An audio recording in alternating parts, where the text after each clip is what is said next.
हाँ तो बच्चा लोग क्लास 10 फिजिक्स में ह्यूमन आई हम लोग पढ़ रहे थे।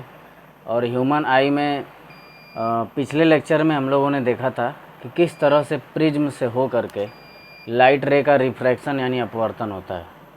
लाइट रे कैसे जो है बेंड हो जाती है, और एंगल ऑफ डेविएशन के बारे में भी हम लोगों ने चर्चा की थी। अब उसका अगला लेक्चर है ये प्रिज्म से ही रिलेटेड। इसको हम लोग देखेंगे dispersion of white light, dispersion of white light by a glass prism. मतलब अगर हमारे पास ग्लास का प्रिज्म है, ठीक है, तो वाइट लाइट का डिस्पर्जन, वाइट लाइट सनलाइट जो होती है, सन की जो लाइट होती है उसी को वाइट लाइट बोलते हैं। डिस्पर्जन का मतलब होता है विक्षेपण, ठीक है। अब आगे हम लोग समझेंगे कि ये डिस्पर्जन यानी विक्षेपण होता क्या है, ठीक। तो वाइट लाइट का विक्षेपण यानी डिस्पर्जन किससे? ग्लास के प्रिज्म से। तो ग्लास का प्रिज्म जब लगाएंगे और वाइट लाइट को उसके अंदर से भेजेंगे तो डिस्पर्जन होगा। अब ये डिस्पर्जन क्या है, इस पूरे लेक्चर के अंतर्गत, इस पूरे लेक्चर के थ्रू हम लोग जान लेंगे। तो देखते हैं ये हमारे पास एक ग्लास प्रिज्म है, ठीक है, और ये इंसिडेंट रे है। ये कौन सी रे है? इंसिडेंट रे, ठीक। तो वाइट लाइट आ गई, इंसिडेंट रे कौन सी रे है? वाइट लाइट है। ये जो इंसिडेंट रे है वो वाइट लाइट है, ठीक है। तो देखो, the prism splits the incident white light into a band of colours. अब जैसे ये वाइट लाइट प्रिज्म के सरफेस पे पड़ती है तो प्रिज्म क्या करता है? वाइट लाइट को स्प्लिट कर देता है। वाइट लाइट को क्या कर देता है? स्प्लिट कर देता है, बांट देता है into a band of colours. Band of colours, रंगों के एक बैंड में, रंगों का एक बैंड, ठीक है।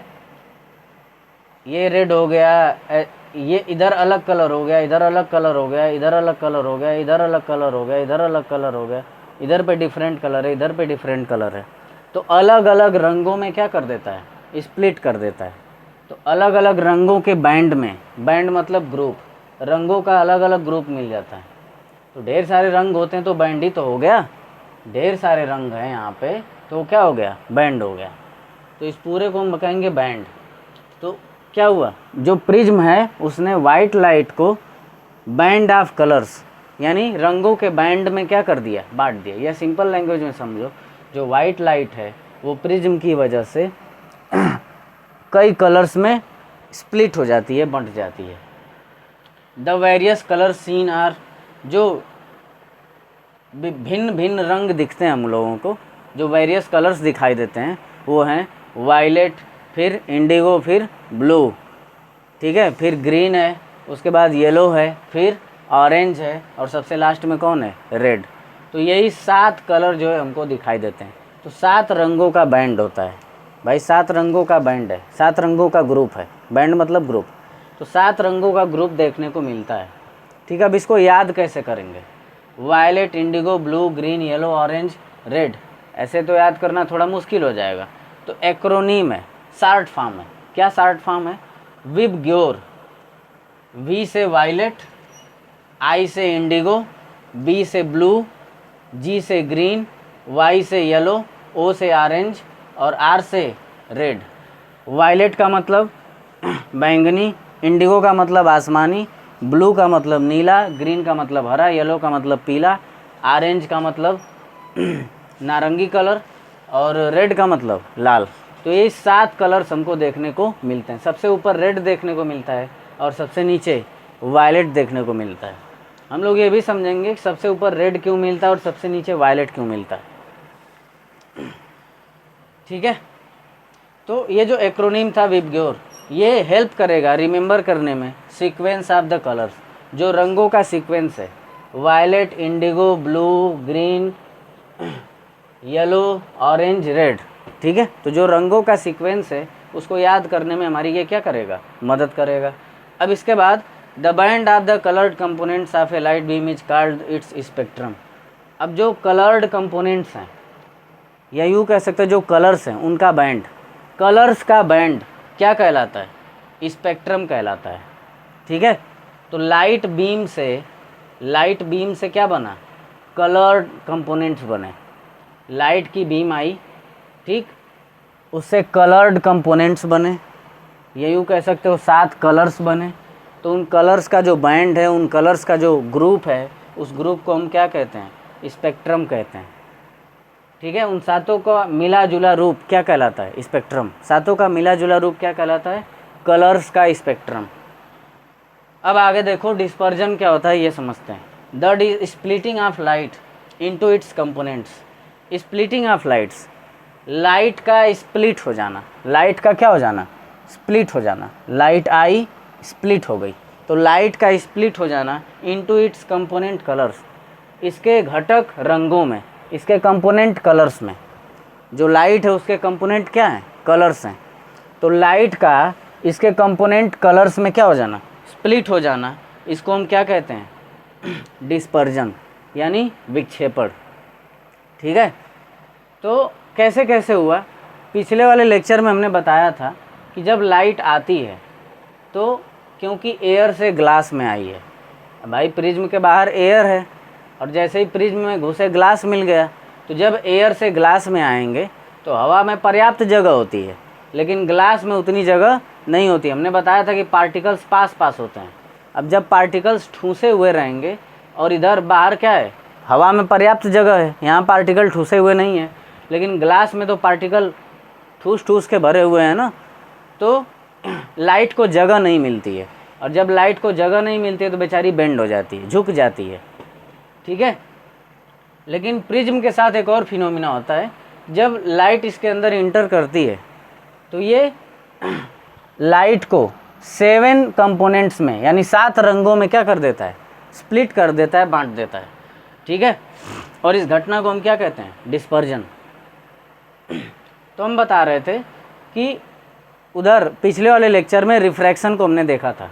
रिफ्रैक्शन में हमने क्या देखा था कि जब लाइट रे एयर से ग्लास में आती है तो अपने रास्ते से मुड़ जाती है। इस घटना को हम क्या कहते हैं, रिफ्रैक्शन कहते हैं।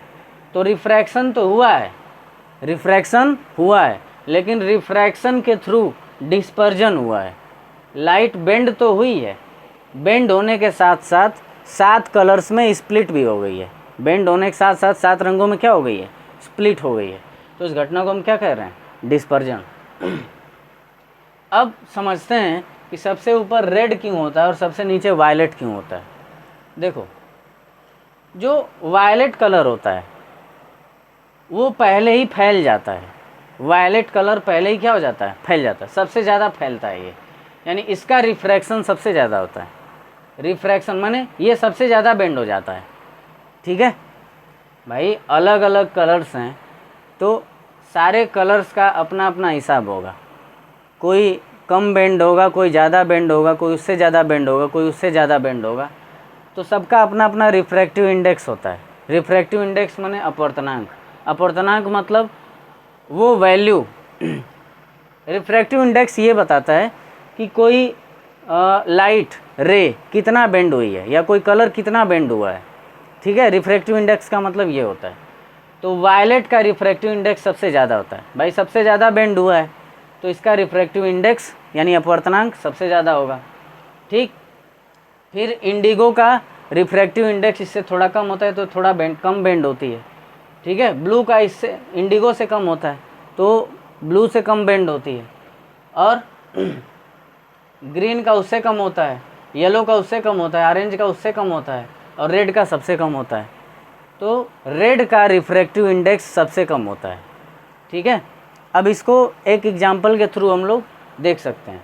अब जैसे गाड़ियों में जो पीछे बैक लाइट लगी होती है वो रेड कलर की होती है। उसके पीछे वजह क्या है, रेड कलर का होने के पीछे वजह क्या है, जो रेड कलर है वो कम फैलता है। अब कम फैलता है तो दूर तक जा पाएगा। जो पहले ही गिर गया, देखो वायलेट जो है पहले ही गिर गया माने फैल गया, जो पहले ही फैल गया वो दूर तक नहीं जा पाएगा। जो पहले ही फैल गया, अब एक टार्च हमने जलाया, अगर उस टार्च से निकलने वाली लाइट पहले ही क्या हो गई, फैल गई, तो ज़्यादा दूर तक नहीं जा पाएगी। लेकिन टार्च से निकलने वाली लाइट फैली नहीं, सीधे निकल गई तो दूर तक जा पाएगी। तो वही होता है, जो ये वायलेट कलर यानी बैंगनी कलर ये पहले ही फैल जाता है तो दूर तक नहीं जा पाता है। तो अगर गाड़ियों में वायलेट कलर लगा देते तो दूर से दिखाई ही नहीं देता, ठीक है। और जब रेड कलर लगा देते हैं तो दूर से ही दिख जाता है। क्यों? क्योंकि रेड कलर जो है दूर तक ट्रैवल कर पाता है, वायलेट कलर दूर तक ट्रैवल नहीं कर पाता। वजह क्या है? वायलेट पहले ही फैल गया और रेड कम फैला। जो कम फैलेगा वो दूर तक जाएगा और जो पहले ही लटक गया फैल गया वो दूर तक नहीं जा पाएगा। तो इसका रिफ्रैक्टिव इंडेक्स वायलेट वाले का सबसे कम ज़्यादा होता है, अपवर्तनांक सबसे ज़्यादा होता है, मतलब अपवर्तनांक ज़्यादा होने का मतलब सबसे ज़्यादा बेंड होती है। और रेड का सबसे कम होता है अपवर्तनांक रिफ्रैक्टिव इंडेक्स, यानी ये सबसे कम बेंड होती है। अब जो सबसे कम बेंड होगी दूर तक जाएगी। अब जो दूर तक जाएगी उसकी वेवलेंथ ज़्यादा होगी और जो फैल गया पहले ही उसकी वेवलेंथ क्या होगी? कम होगी। तो वायलेट की वेवलेंथ कम होती है और रेड की वेवलेंथ क्या होती है? ज़्यादा। वेव की लेंथ, भाई कौन ज़्यादा दूर तक जा पा रहा है, कौन सी वेव ज़्यादा दूर तक जा पा रही है उसकी वेवलेंथ, वेव की लेंथ को, वेव कितना जा पा रही है उसकी लेंथ को क्या कहते हैं? वेवलेंथ, तरंग दैर्ध्य। तो रेड वाले की वेवलेंथ क्या होती है? ज़्यादा होती है। क्यों? क्योंकि कम फैल रहा है तो दूर तक जा रहा है, दूर तक जा रहा है तो वेवलेंथ क्या होगी? ज़्यादा होगी। लेकिन इसका रिफ्रैक्टिव इंडेक्स क्या होता है? कम होता है। रेड वाले का रिफ्रैक्टिव इंडेक्स कम होता है यानी कम फैलता है, कम फैलता है इसीलिए दूर तक जाता है और दूर तक जाता है तो वेवलेंथ सबसे ज़्यादा होती है। और वायलेट वाले का रिफ्रैक्टिव इंडेक्स सबसे ज़्यादा होता है यानी सबसे ज़्यादा फैलता है, बेंड हो जाता है, सबसे ज़्यादा बेंड हो जाता है इसीलिए कम दूरी तक जा पाता है, ठीक है। तो रिफ्रैक्टिव इंडेक्स ज़्यादा होता है लेकिन वेवलेंथ इसका क्या होता है? कम होता है। तो हम लोगों ने डिस्पर्जन ऑफ वाइट लाइट देखा। वाइट लाइट किसको बोलते हैं? सनलाइट को वाइट लाइट बोलते हैं। और हमारे पास प्रिज्म है तो प्रिज्म क्या करता है? जो आने वाली वाइट लाइट होती है उसको बैंड ऑफ कलर्स में स्प्लिट कर देता है। अब ये जो बैंड ऑफ कलर्स हैं, कलर्स का जो बैंड है इसको हम क्या कहते हैं? स्पेक्ट्रम कहते हैं। कलर्स का जो बैंड है उसको हम क्या कहते हैं? स्पेक्ट्रम कहते हैं, ठीक है। और कौन कौन से कलर्स में स्प्लिट करता है? Violet, indigo, blue, green, yellow, orange और कौन? रेड। और इसका लघु रूप है, संक्षिप्त रूप है, छोटा रूप है, एक्रोनीम है, इसके लिए शॉर्ट फॉर्म है VIBGYOR. Violet, indigo, blue, green, yellow, orange, red. ये हेल्प करेगा रंगों के सीक्वेंस को क्या करने के लिए? याद करने के लिए। अब जो जहाँ से शुरू हो रहा है उसका रिफ्रैक्टिव इंडेक्स ज़्यादा होता है, फिर इसका उससे कम होता है, इसका उससे कम होता है, इसका उससे कम होता है, इसका उससे कम, इसका उससे कम और इसका सबसे कम होता है। अब जिसका सबसे कम होता है रिफ्रैक्टिव इंडेक्स यानी जो सबसे कम फैलता है वो ज़्यादा दूर तक जाता है तो उसकी वेवलेंथ क्या होती है? ज़्यादा होती है। और जिसका रिफ्रैक्टिव इंडेक्स सबसे ज़्यादा होता है, सबसे ज़्यादा बेंड होता है तो कम दूर तक जा पाता है तो इसका वेवलेंथ क्या होता है? कम होता है, ठीक है। अब जो लाइट का स्प्लिट हो जाना, लाइट का स्प्लिट हो जाना इसके कंपोनेंट कलर्स में, भाई जाहिर सी बात है ये जो कलर्स आए हैं वो लाइट के कंपोनेंट्स हैं, इसी लाइट से तो ये सातों कलर मिले हैं। तो ये सारे कलर्स इसके क्या कहे जाएंगे? कंपोनेंट। तो लाइट का इसके कंपोनेंट कलर्स में स्प्लिट हो जाना ये क्या कहलाता है? डिस्पर्जन। आगे हम लोग समझेंगे कि किस तरह से केवल 7 कलर्स ही मिल रहे हैं, क्या और कलर मिल सकते हैं? क्या ऐसा भी हो सकता है कि 7 के बजाय 8 मिल जाए, 9 मिल जाए, 10 मिल जाए, या बस 7 पे ही रुका रहेगा माहौल? तो इन सवालों का जवाब जो है अभी थोड़ी देर में मिल जाएगा।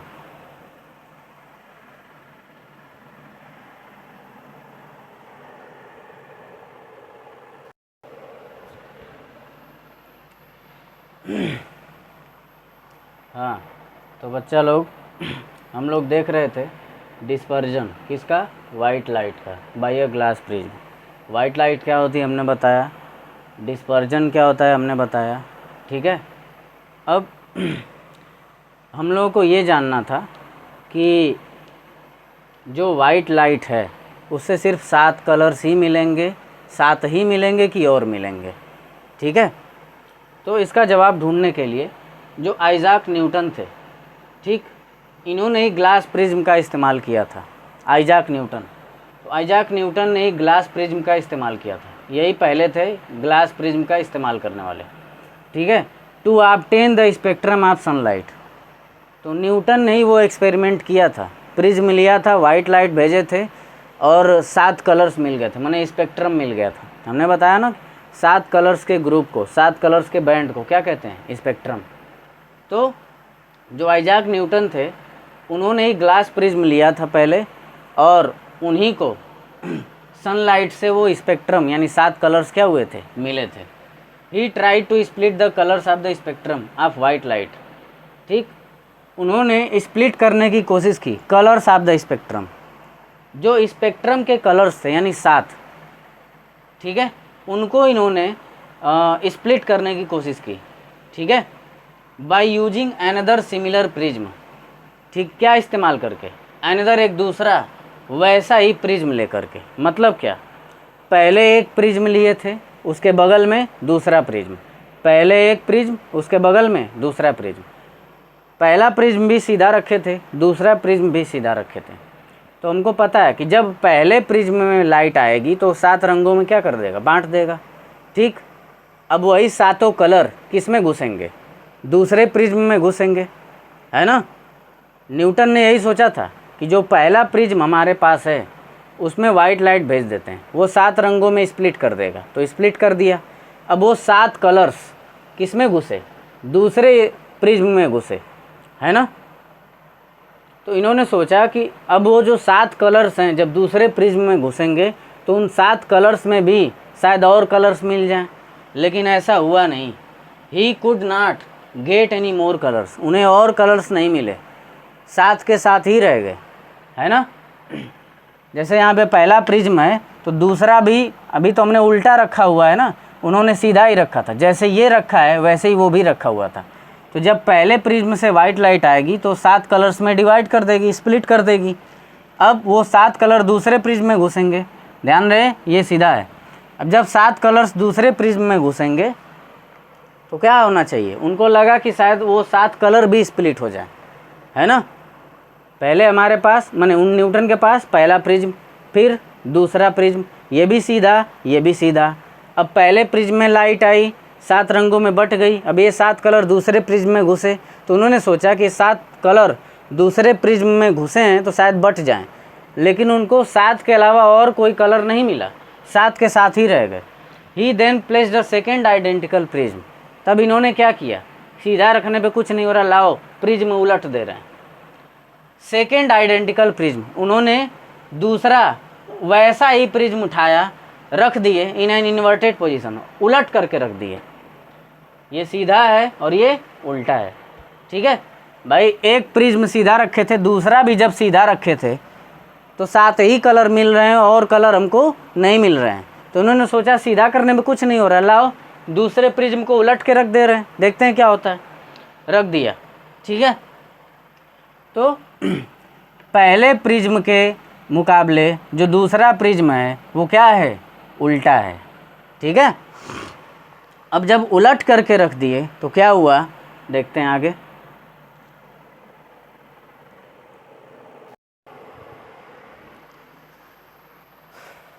हाँ, तो हम लोगों ने देखा कि अभी जब न्यूटन ने एक प्रिज्म और उसके बगल में दूसरा प्रिज्म, जब दोनों प्रिज्म सीधा रखा था, पहला और दूसरा, तो क्या हुआ था, वाइट लाइट आई, पहले प्रिज्म में 7 कलर्स में स्प्लिट हो गई, फिर वो 7 कलर्स दूसरे प्रिज्म में घुसे, दूसरे प्रिज्म में घुसे तो और कलर्स नहीं मिले, ठीक है। तो न्यूटन ने सोचा कि जब पहले प्रिज्म और दूसरे प्रिज्म दोनों को सीधा सीधा रख रहे हैं तो कोई डिफरेंस देखने को नहीं मिल रहा है, तो लाओ पहला प्रिज्म सीधा रख दे रहे हैं और दूसरा प्रिज्म उल्टा, पहला सीधा रख दिया और दूसरा कैसा रख दिए, उल्टा रख दिए। तो अब क्या हुआ, this allowed all the colours, क्या हुआ, दिस अलाउड, ठीक। ये पहला प्रिज्म है P1 और दूसरा प्रिज्म P2। अब ऐसा जब सेटअप उन्होंने किया और जब वाइट लाइट को भेजा तो जैसा कि पहला प्रिज्म क्या करेगा, 7 कलर्स में स्प्लिट कर देगा, ये रेड नीचे वायलेट, बीच में और भी 5 कलर्स हैं, हमने बस ऊपर वाला दिखाया और नीचे वाला, बीच में वो 5 कलर्स भी हैं, ठीक है। यानी ये 7 कलर्स का बैंड है ये। अब ये 7 कलर्स का बैंड जो है आगे निकला, अब ग्लास से कहाँ गया, एयर में, थोड़ा बहुत बेंड होगा, फिर एयर से कहाँ गया, ग्लास में। ठीक है। अब इसके बाद क्या हुआ, all the colours of the spectrum, all the colours of the spectrum, जितने 7 जो कलर्स थे स्पेक्ट्रम के, ठीक है, वो सेकेंड प्रिज्म से पास हुए। 7 कलर्स कहाँ से पास हुए, सेकेंड प्रिज्म से पास हुए। He found a beam of white light emerging from the other side. उन्होंने क्या पाया, उन्होंने पाया कि दूसरे साइड से वाइट लाइट निकल रही है। दूसरे साइड से क्या निकल रही है, वाइट लाइट निकल रही है। अब द सेकेंड प्रिज्म, जो सेकेंड प्रिज्म है उसके सेकेंड साइड से वाइट लाइट निकल रही है। ठीक है। इन्होंने पहले एक प्रिज्म लिया सीधा, दूसरा प्रिज्म लिए उल्टा। पहले प्रिज्म में वाइट लाइट भेजे, 7 कलर्स में स्प्लिट हुआ। अब ये 7 कलर्स आगे बढ़े, ग्लास से एयर, फिर एयर से ग्लास। अब ये उल्टा प्रिज्म में घुसे जैसे ही, तो अब इस दूसरे प्रिज्म के सेकेंड साइड से वाइट लाइट मिल गई इनको। ठीक है। अब ये this shows that the sunlight is made of 7 colours. ये घटना दिखाती है कि जो सनलाइट है वो 7 कलर्स से बनी होती है। इस घटना से हमको क्या पता चलता है कि जो सनलाइट है उसमें 7 ही कलर्स होते हैं। ठीक है, और कलर्स नहीं होते हैं। अब देखो कैसे पता चला कि 7 ही कलर्स होते हैं। जब न्यूटन ने पहला प्रिज्म सीधा रखा था, दूसरा भी सीधा रखा था, पहले प्रिज्म से वाइट लाइट आई, 7 कलर्स मिले, वो 7 कलर्स दूसरे प्रिज्म में घुसे। तो अगर 7 कलर्स और कलर्स होते तो वो 7 कलर और रंगों में बट जाते, वो 7 जो कलर्स थे और कलर्स में बट जाते, लेकिन 7 के 7 ही रह गए। और साथ ही में जब उलट करके रखे तो क्या हुआ, वाइट लाइट भेजे थे, पहले तो स्प्लिट हुआ, पहला काम होगा भाई स्प्लिट हो जाएगा। फिर जब दूसरे में घुसा तो दब करके क्या मिला, वाइट लाइट मिला। अब जब वाइट लाइट से 7 कलर्स, फिर 7 कलर से वाइट लाइट, तो ये घटना क्या दिखाती है कि जो वाइट लाइट है, जो सनलाइट है, वो कितने रंग से मिल के बनी है, 7 रंगों से मिल करके बनी है। अब समझते हैं कि ऐसा क्यों हुआ होगा। देखो जब ये प्रिज्म सीधा है तो वाइट लाइट को 7 कलर्स में स्प्लिट कर दे रहा है। अब जब उल्टा लगा देंगे, पहले जो है वाइट लाइट को 7 रंगों में तोड़ रहा है, अब जब उल्टा लगा देंगे तो जोड़ देगा, है कि नहीं। पहले सीधा है तो क्या कर रहा है, 7 रंगों में स्प्लिट कर दे रहा है। अब जब उल्टा कर देंगे तो उन 7 रंगों को मिला देगा, वाइट लाइट में कन्वर्ट कर देगा। ठीक है। तो हमने देखा वाइट लाइट से 7 कलर, 7 कलर से वाइट लाइट, तो हम बोल सकते हैं कि जो सनलाइट है वो 7 रंगों से मिलकर के बनी होती है। अब देखो एनी लाइट, कोई भी लाइट हो, that gives a spectrum similar to that of sunlight, जो स्पेक्ट्रम दे रही हो, माने 7 कलर्स दे रही हो। भाई सनलाइट में कितने, सनलाइट का जो स्पेक्ट्रम था, सनलाइट से जो स्पेक्ट्रम बन रहा था, जो बैंड बन रहा था, ठीक है, कितने कलर्स थे, 7। तो जिस तरह से सनलाइट स्पेक्ट्रम दे रहा था, वैसे ही अगर कोई और लाइट भी स्पेक्ट्रम दे रही है तो उसको भी हम क्या कहेंगे, वाइट लाइट। कोई और लाइट है हमारे पास, ठीक है, वो भी सनलाइट की ही तरह 7 कलर्स दे रही हो, तो उसको भी हम क्या कहेंगे, वाइट लाइट कहेंगे। अब आगे हम लोग डिस्पर्जन ऑफ वाइट लाइट तो देख चुके, आगे हम लोग रेनबो के बारे में देखेंगे, क्योंकि वो भी डिस्पर्सन ऑफ वाइट लाइट का ही एक एग्जाम्पल है, रेनबो, इंद्रधनुष।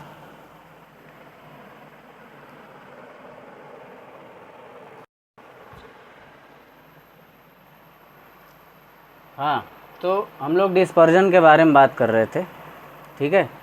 तो डिस्पर्जन के बारे में हम लोगों ने क्या जाना कि जब वाइट लाइट आती है, यानी सनलाइट जब आती है किसी ग्लास प्रिज्म पे पड़ती है, तो ग्लास प्रिज्म उसको 7 कलर्स में स्प्लिट कर देता है। इस घटना को क्या कह रहे थे, डिस्पर्जन। अब हम लोग बात करेंगे रेनबो की, क्योंकि रेनबो भी डिस्पर्जन की ही घटना है, ठीक है।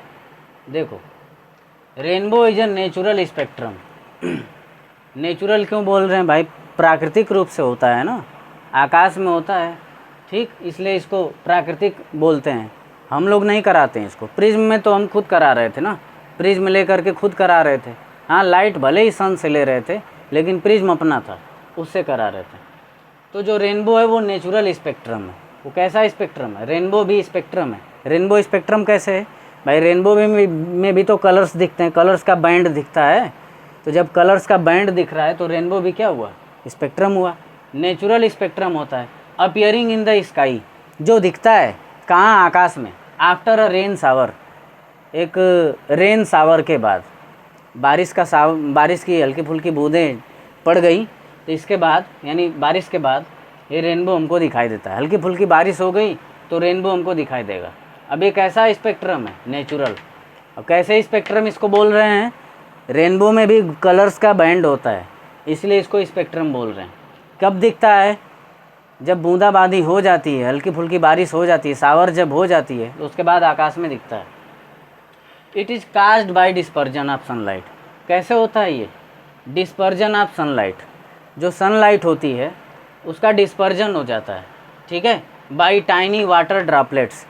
अब प्रेजेंट इन द एटमॉस्फेयर, बारिश के बाद होता क्या है, एटमॉस्फेयर में यानी हमारे वायुमंडल में छोटी छोटी पानी की बूंदें लटकी रहती हैं हमारे एटमॉस्फेयर में, ठीक है।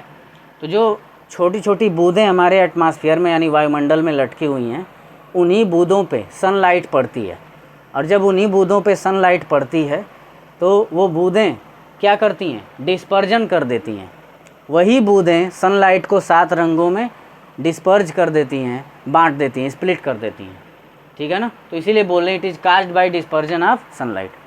तो ये जो रेनबो है क्यों बना, सनलाइट के डिस्पर्जन की वजह से। अब डिस्पर्जन कैसे हुआ, tiny water droplets present in the atmosphere. कहा ना हमने, जो हमारे वायुमंडल में, हमारे एटमॉस्फेयर में जो छोटी छोटी बूंदें बारिश के बाद रह जाती हैं, उन्हीं छोटी छोटी बूंदों पे सनलाइट पड़ती है, और वो छोटी छोटी बूंदें क्या करती हैं, सनलाइट को डिस्पर्ज कर देती हैं, माने स्प्लिट कर देती हैं, और रेनबो की फॉर्मेशन हो जाती है। A rainbow is always formed in a direction opposite to that of sun. अब आगे लिखा हुआ है रेनबो, जो रेनबो है इन द धनुष, इज ऑलवेज फार्म्ड, हमेशा बनता है, in a direction opposite to that of sun, sun के अपोजिट डायरेक्शन में, सन के अपोजिट डायरेक्शन में बनता है। जाहिर सी बात है कि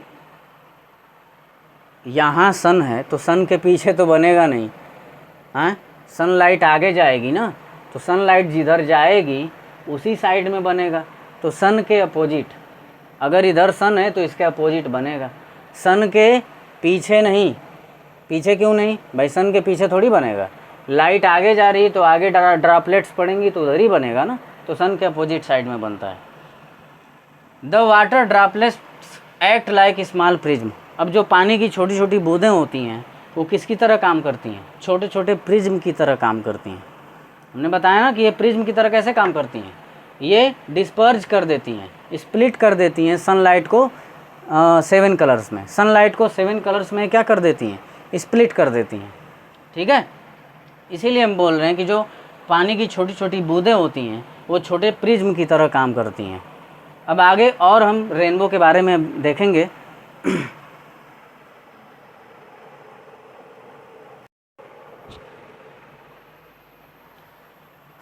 हाँ, तो अभी हम लोग रेनबो के बारे में बात कर रहे थे, रेनबो के बारे में हम लोग बात कर रहे थे।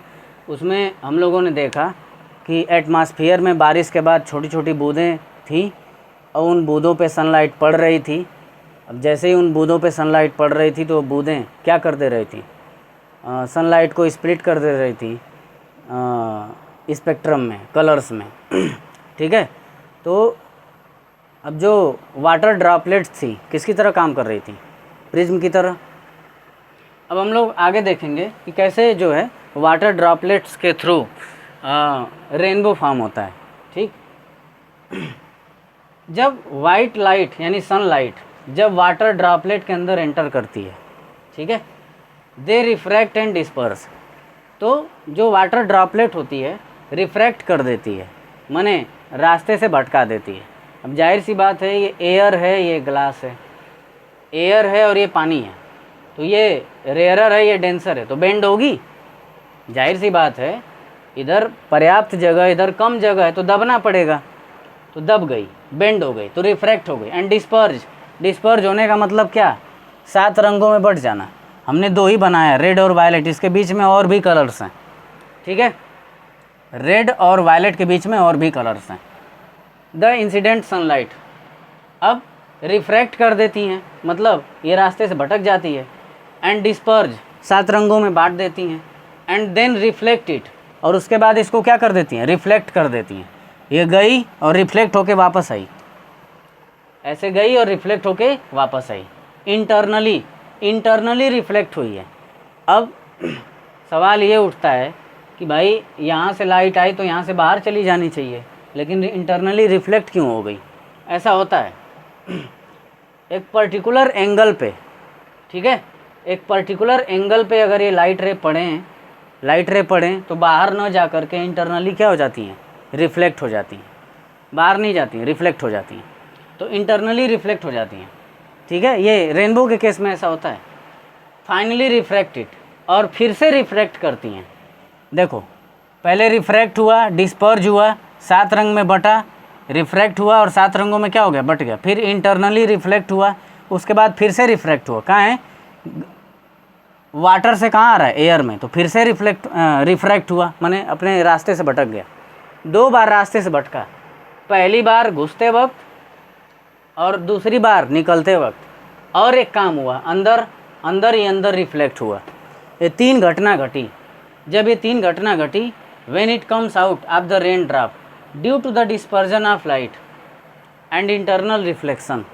अब डिस्पर्जन तो हो चुका है लाइट का और इंटरनल रिफ्लेक्शन भी हो चुका है, ठीक है। डिफरेंट कलर्स, भाई डिस्पर्जन भी हो गया और रिफ्लेक्शन भी हो गया, तो इन दोनों की वजह से जो डिफरेंट कलर्स की लाइट होती हैं, डिफरेंट कलर्स होते हैं, वो ऑब्जर्वर देखने वाले की आंखों में पहुंचते हैं और हमको क्या दिखाई देता है, रेनबो यानी इंद्रधनुष।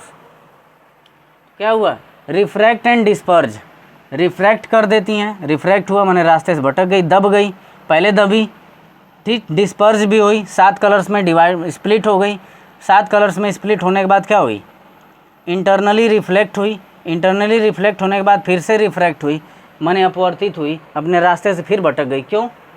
क्योंकि फिर से वाटर से कहाँ आ रही है, एयर में, एयर से वाटर में गई थी तो भटक गई थी, अब वाटर से एयर में आएगी तभी भटक जाएगी। अब 7 कलर्स होते हैं, इसमें हमने 2 ही बनाए हैं, इनके बीच में वो बाकी के 5 होंगे। अब इसके बाद डिस्पर्जन हुआ, क्या हुआ, डिस्पर्जन हुआ माने 7 रंगों में बट गई, इंटरनली रिफ्लेक्शन भी हुआ। अब इसकी वजह से जो 7 कलर्स हैं वो देखने वाले की आंख में पहुंचते हैं, और जब देखने वाले की आंखों में पहुंचते हैं तो हमको क्या दिखने लगता है, रेनबो। अब एक फैक्ट है इसमें, वो भी देखेंगे अभी। हाँ, अब वो फैक्ट देख लेते हैं जिस फैक्ट की बात कर रहे थे हम लोग। जो रेनबो है कैन आल्सो बी सीन, इसको देखा जा सकता है सन्नी डे, बारिश नहीं भी हो रही है तब भी देख सकते हो, धूप उगी हुई है खूब, चिल मारते हुए एकदम देख सकते हो। When we look at the sky, ठीक, कैसे, व्हेन वी लुक, जब हम देखते हैं एट द स्काई, आकाश को देखो, थ्रू अ वाटरफॉल, किससे होकर के, वाटरफॉल से होकर के, ठीक है। हमारे पीछे सन होना चाहिए, ठीक, हम सन के आगे होने चाहिए, माने सन पीछे हम आगे, और हमारे आगे कौन होना चाहिए, वाटरफॉल। हमारे पीछे सन, पीछे क्या होना चाहिए, सन, ठीक, बीच में हम होने चाहिए और हमारे आगे क्या होना चाहिए, वाटरफॉल। और हम किधर देख रहे हो, आकाश की तरफ, और हम किधर देख रहे हो, आकाश की तरफ। तो हमारे पीछे सन है, ठीक है, पीछे क्या है, सन है, बीच में हम हैं, आगे वाटरफॉल है, और इस वाटरफॉल से होकर के हम किधर देख रहे हैं, स्काई को देख रहे हैं। अगर ऐसा हम करेंगे तो हमको रेनबो दिखाई देगा, ठीक है। अब ये वाटरफॉल के ज़रिए भी कर सकते हो और वाटर फाउंटेन के ज़रिए भी कर सकते हो, फव्वारा, ठीक है। सामने फव्वारा है, फव्वारे के थ्रू कहाँ देख रहे हैं, आकाश को देख रहे हैं, फव्वारे के थ्रू किसको देख रहे हैं, आकाश को, और पीछे क्या है, सन है, तो हमको फिर से रेनबो दिखाई देगा। तो वही होगा जो फव्वारे में छोटी छोटी बूंदें होंगी, फव्वारे की जो छोटी छोटी बूंदें होंगी वही ये बारिश की बूंदों की तरह काम करेंगी, ठीक है। लाइट आएगी, रिफ्रैक्ट होगी माने दब जाएगी, दबने के बाद इंटरनली क्या होगी, रिफ्लेक्ट होगी, रिफ्लेक्ट होने के बाद फिर बाहर आएगी, तो फिर से बाहर रास्ते से क्या हो जाएगी, भटक जाएगी। एक बार यहाँ रास्ते से भटकेगी, एक बार यहाँ, क्योंकि यहाँ कैसे हवा से पानी में, फिर पानी से हवा में, तो दोनों बार रास्ते से भटकना तो पड़ेगा, है ना। तो ऐसा ही होता है। अब हम लोग समझते हैं कि ये इंटरनल रिफ्लेक्शन कैसे हो जाता है। देखो यहाँ से तो लाइट रे बाहर चली जानी चाहिए, लेकिन इंटरनल रिफ्लेक्शन कैसे हुआ। अगर हमारे पास एक सिचुएशन है, जैसे मान लो ये एक सिचुएशन है, ये एक मीडियम है, मान लो ये एयर है और ये दूसरा मीडियम हमारे पास क्या है, ग्लास है। ये एयर है और ये क्या है, ग्लास, ठीक। तो लाइट रे आ रही है, लाइट रे आ रही है, लाइट रे आ रही है।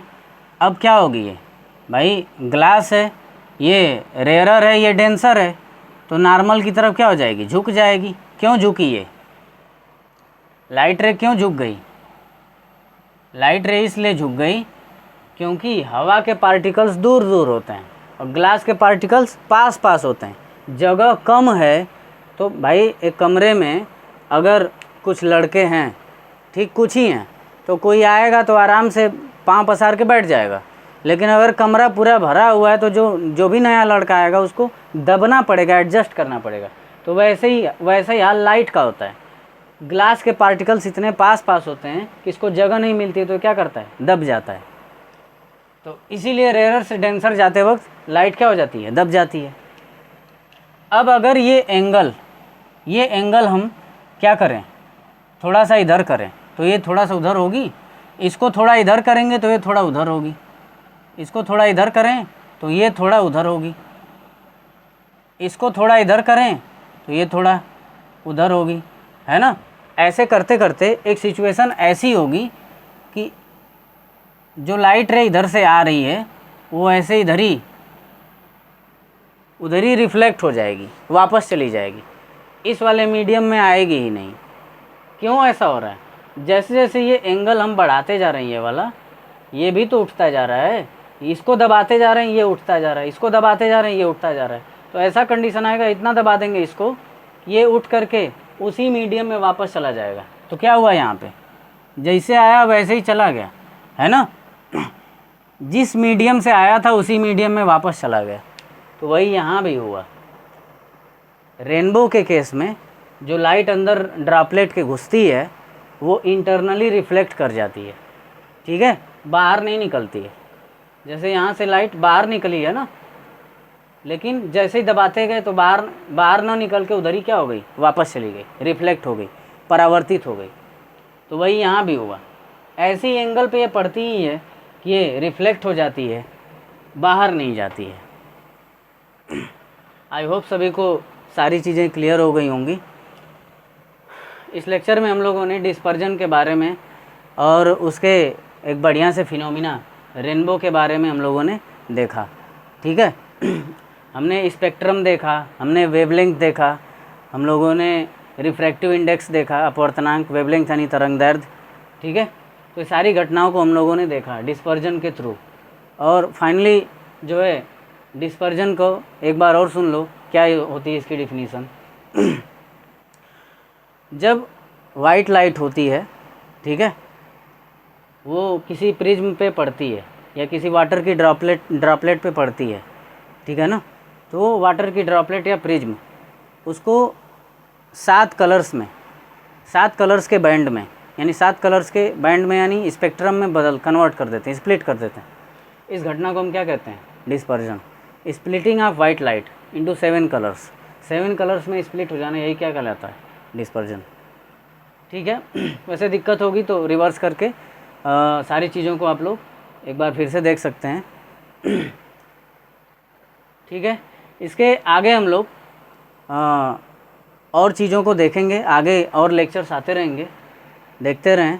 तब तक के लिए बाय बाय।